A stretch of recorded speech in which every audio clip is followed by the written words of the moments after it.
Thank you so much for staying with us. About a year ago, the Nigerian 8th Assembly was inaugurated with fresh leadership.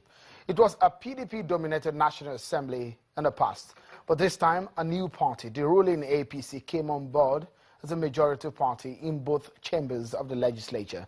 Fraught with several leadership crises, the last 1 year has come and gone, of course, with several controversies. But how much have the lawmakers, 360 of them in the lower chamber and 109 in the upper chamber, how much have they been able to impact on the Nigerian people? Well, that's what we're going to be extraying on the program. Joining me is a member of Nigerian Senate, Senator Dino Melaye. Thank you so much, Senator Melaye, for coming on the program. Yeah, the pleasure is always mine. But let's quickly start. Today is June 12th. You were a former activist before you became a lawmaker. I'm still an activist. Can you be an activist at the same time? Of course, yes. I'm still an activist. Okay, one would be wondering why the Nigerian government has not made the June 12th a democracy day or a nationally recognized day to commemorate democracy. I am one of those who actively participated actually in the June 12 elections. And without gainsaying, one will say that it is mandatory, it's pertinent, it's obligatory. It's a bitter necessity that as a government and as a people, we do recognize the historical significance of June 12. And I'm one of the advocates of declaring that day as our democracy day because it has a lot of historical and revolutionary historical value. So I will support that that day be declared our democracy day, and I'm sure we should continue to herald that, we should continue to agitate that, and I'm sure someday, sometime, reason and logic will come to play. To what significance will it hold if it's recognized nationally as a democracy day? Every struggle have the impetus to propel people to the next level. Today, most public holidays in the United States of America are days that are significant and have positive concomitant effects with some revolutionary struggle. The June 12th struggle, for me, was a struggle for emancipation, was a struggle for freedom, was a struggle for departure from the old order. And giving it that historical resonance by recognizing that date, for me, will have a very resultant effect in our political evolution now and in the future. Why is it not celebrated as a democracy day or nationally? Because not every one of us is a Democrat. Only Democrats will understand the significance of June 12. But when those who do not even believe in the tenets and doctrines of democracy find themselves in position of authority, they may not actually recognize the struggle that brought about the June 12 victory. Would you be proposing a bill to make June 12 be recognized as a national day to commemorate democracy? I did that as a member of the House of Representatives, and no crime doing it again. It's possible you do that. It's very, very possible, yes. We just need to mobilize support, that's all. Okay, let's go. But it's worth it. It's worth it, yeah. Okay, interesting. Let's quickly move away from the June 12 issue onto the 1 year of the National Assembly. You were part of the House of Representatives a few years ago, and now you are in the upper chamber of the National Assembly. But again, we remember vividly that the National Assembly came into power, especially the upper chamber, saying that they will do things differently. 1 year on, have things been done differently?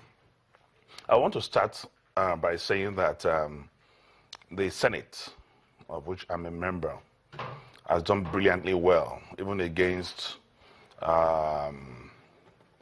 planted and deliberate distractions by those who really are not Democrats. I want to say that the Senate have done brilliantly well under the capable, indomitable, indefatigable leadership of Senator Bukola Saraki, because for the first time, the Senate listened to the people.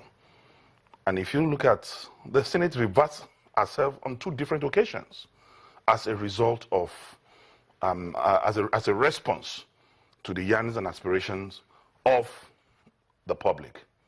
one of those instances when the issue of what was eventually regarded as the anti-social media bill came up. You can see that the Senate toed the line of the people at the end of the day. Then when we were even talking about amendment to the CCT... sorry, the social media bill has been dropped. Completely dropped. Dropped by the Senate. It's even with the debates that it wasn't to... It's been withdrawn from the Senate. I mean, it was rejected. The report rejected it. At what level did it get to? At what stage? At second reading. At second reading. It didn't scale through the second reading. It didn't scale through the second reading. And so what was it? Why did the Senate? Like I said, it's a response to the yearnings, aspirations, and belief of the public. Not like that it hold any merit. The 8th Senate is about the people. We operate on 3 cardinal agenda. Agenda 1, the people. Agenda 2, the people. Agenda 3, the people. And again, a quick one. When we started talking about the CCT amendment of the Act, and even the amendment of the AIIC, the Criminal Justice Administration Act, you find out that immediately there was agitation from the people, because government is all about the people. Democracy is government of the people, by the people, and for the people. And the people for which the law you are trying to enact are crying out. You must respond to them. You can see that immediately the Senate also dropped that issue. On the level of morality. Even apart from the level of morality, you cannot sound draconian in a democratic setting. So I'm just saying this to tell you that the Senate have moved from that era of we want to do it the way we want to do it to this era of carrying the people along in legislative practice. So you're saying that the Senate has listened more to the people? Yeah, not only listen to the people, we interact more with the people. Today, the Senate is officially on the social media. The Senate is on Twitter, the Senate is on Facebook, and account of activities of the Senate is reported in the social media on daily basis. At times, we even stream some of our activities live on social media. There's a feedback mechanism between the people and the Senate. And why are we doing that? Why are we getting all that right? It's because this time around, we have an intellectually mobile Senate president who believes in the younger generation in this country and who believes in leadership training. And that is why you see that there's a strong departure from the old order. So I would say the Senate has done wonderfully well. I've interacted with the people, even in the fight against corruption. The Senate president last month, announced the formation of the Transparency Institute to particularly interact with NGOs internationally and some development partners within the country to take the fight against corruption to the next level, to intellectualize the fight against corruption, block leakages, wastages, and then create revenue for this country. It's never been... One area a lot of people will say that perhaps the Senate or the National Assembly has not really come forward. In your argument, in terms of coming open and all of that, is... which has been a hashtag on Twitter, OpenNAS. Up to now, nobody knows the details of the budget of the National Assembly. Up until as we speak It's ridiculous when you say that, because the budget of this country is on the internet. I'm not talking about, Senator Malaya, I beg to disagree with you. The budget of the National Assembly is still not detailed. As I speak and if you must also understand that this is the first budget that this Senate, the 8th Senate, is involved in. This is the first budget the Senate is involved in. And as I speak to you, the details of the budget was distributed to members last week. But not to the public. Distributed to members last week for legislative input. Okay. And the Senate President have assured Nigerians that we are going to have an open Senate. There's nothing to hide about the Senate because under the administration of Dr. Bukola Saraki. The argument is you've all known, always known for several years, for about 2 or 3 years, it's always 150 billion, and it's going to be clear, and it's going to be straight one line, National Assembly, 150 billion, and that's it. Let me educate you. No. For a moment, you agree with me? I do not agree with you, and I need to educate you on this. Okay, go ahead. When the budget of the Senate between 2010 and 2014, it's 150 billion. But when this administration came in under the leadership of Dr. Bukola Saraki, the budget of the Senate was pruned down from that amount to 95 billion naira. And this 95 billion, that's a reduction of 55 billion from what it used to be. Nobody would have done that. Senator Melai, I'm coming. You're not even touching on budget. No. What I'm saying, Senator Melai, is the fact that before now, in the Nigerian budget, it's always been the National Assembly, and it's just one line, the budget of the National Assembly, one line, 150 billion, for 2 years that I followed it, one line, 150 billion, dash. That's and no details. Absolutely. Do you agree with me or not? Absolutely not correct. No. 2 years, for 2 years, that was what it's been. Absolutely not correct. I've been in the National Assembly since 2007.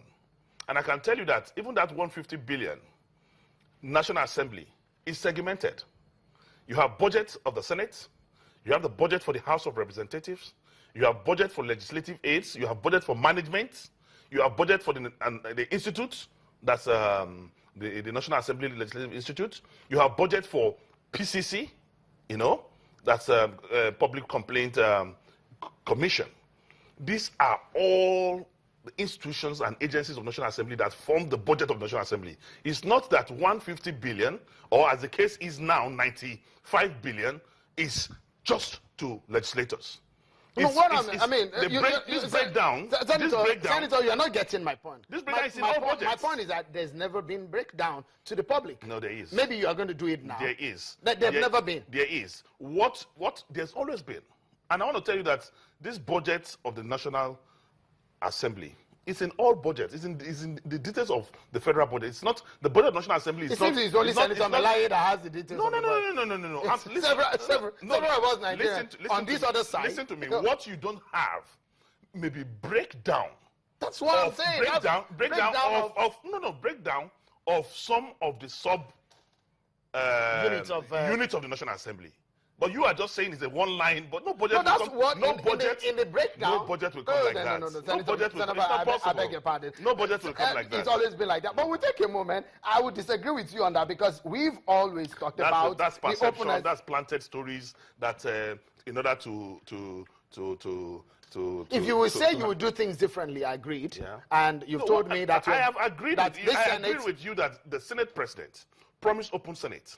Open Senate to the extent that details of the Senate budget and breakdown of it. That's the breakdown. Details of the Senate budget will be made open to the public. How soon will that be? As soon as possible, because this is the first budget we're doing. Okay. You cannot judge us in retrospect. You once told me, you sat right where you were sitting, and you told me just before the inauguration of the National Assembly that you will fight for the cutting of salaries and wages of lawmakers. And it has happened. It has happened. I just told you not now. Budget and not. It has a negative concomitant effect on all expenditures. As I speak to you now, there's a cut down in my take home. How much of that? About 30% of your take home. 40% has been cut down from what the 7th Senate took. Wardrobe or allowances or take. This wardrobe allowance is 42,000. 42,000 42,000 naira. Okay. Yes, that's the truth. Forget the erroneous impression. I'm speaking on my authority and honor as a legislator. Okay. For a moment, Senator Melai, we'll talk more about this. It's getting interesting. And when we come back, we're looking at the last year of the National Assembly. What have they done? That's more when we return. Stay with us.